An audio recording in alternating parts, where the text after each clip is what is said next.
Hello students, welcome to Curious Science Minds channel. இந்த வீடியோவில் நம்ம standard 9th science chemistry unit number 11 atomic structure book back Roman letter 6th one answer very briefly page number 146 இருக்கிற second question பார்க்க போகிறோம். Question பார்த்துடலாம். Right the electronic configuration of K and சிஎல்னு கொடுத்துருக்காங்க. கேனா potassium, சிஎல்னா chlorine. So பொட்டாசியத்துக்கும் chlorine ரெண்டு எலமெண்ட்டுக்கும் நம்ம என்ன calculate பண்ணணுமா? Electronic configuration எழுதணுமா? ஓகேவா? ஸோ சொல்யூஷன் போயிடலாம். ஸோ சொல்யூஷனில் ஃபஸ்ட்டு நம்ம எழுத போகிறது கிவன் டேம் தான் எழுதணும். கொடுத்துருக்கிறது வெறும் பொட்டாசியமும் குளோரின் தான். ஸோ ஃபஸ்ட்டு அப்போ எழுத போகிறது அட்டாமிக் நம்பர் ஆஃப் பொட்டாசியம். அது தெரிஞ்சால் தான் நம்ம எழுத முடியும். ஸோ பொட்டாசியத்தோட அட்டாமிக் நம்பர் என்ன அப்படின்னா 19. ஓகேவா? நெக்ஸ்ட்டு அப்போ 19 தெரிஞ்ச உடனே அதோட எலக்ட்ரானிக் கான்ஃபிகரேஷன் போடலாம். கான்ஃபிகரேஷன் நம்ம சொன்ன மாதிரி formula 2n² formula, K shell, L, M, N. ஓகேவா?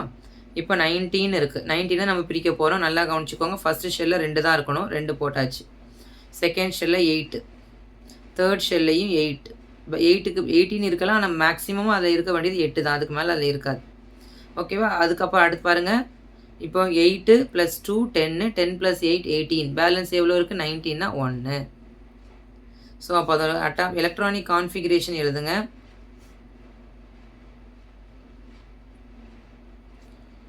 Electronic configuration of potassium is equal to 2, 8, 8, 1. கிளியரா? ஸோ நெக்ஸ்ட் என்ன கேட்டிருக்காங்க? குளோரின். ஸோ அப்போ குளோரினோட atomic number. So atomic number தெரிஞ்சால் தான் நம்ம எழுத முடியும். ஸோ அட்டாமிக் நம்பரை நம்ம கண்டிப்பாக மெமரி பண்ணி தான் ஆகணும். அதுக்கு எந்த ஷார்ட்கட்டும் கிடையாது. Atomic number of chlorine.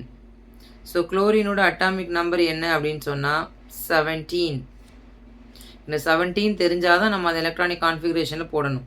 அதுக்கப்புறம் தான் நம்ம என்ன பண்ண போகிறோம்? K shell, L shell, M, N. கேல எவ்வளோ இருக்கணும்? 2.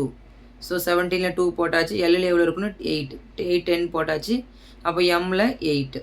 இப்போ பாருங்கள், 2 8 இங்கே எவ்வளோ போடணும்? 17. இங்கே 7னா 7 தான் போடணும். ஆனால் இதோட வேலன்சி தான் 1ன்னு சொல்லணும். 8 - 7 1. ஓகேவா? So electronic configuration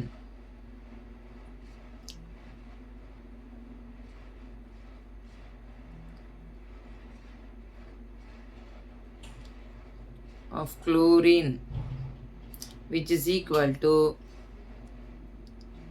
2, 8, 7.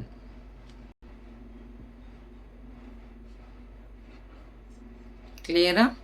So atomic number தெரிஞ்சால் தான் நம்மளால் எலக்ட்ரானிக் கான்ஃபிகரேஷன் எழுத முடியும். எலக்ட்ரானிக் கான்ஃபிகரேஷன் எழுதினா தான் அதோட வேலன்சி என்ன நம்ம என்ன பண்ண முடியும்? கால்குலேட் பண்ண முடியும். ஸோ ரொம்ப ரொம்ப இம்பார்ட்டண்ட். அட்லீஸ்ட் ஒரு 20 எலமெண்ட்ஸ்க்காவது அட்டாமிக் நம்பர் படித்து வச்சுக்கோங்க. 20 தான் கேட்பாங்க, அதுக்கு மேலே போகாது. Okay, thank you students.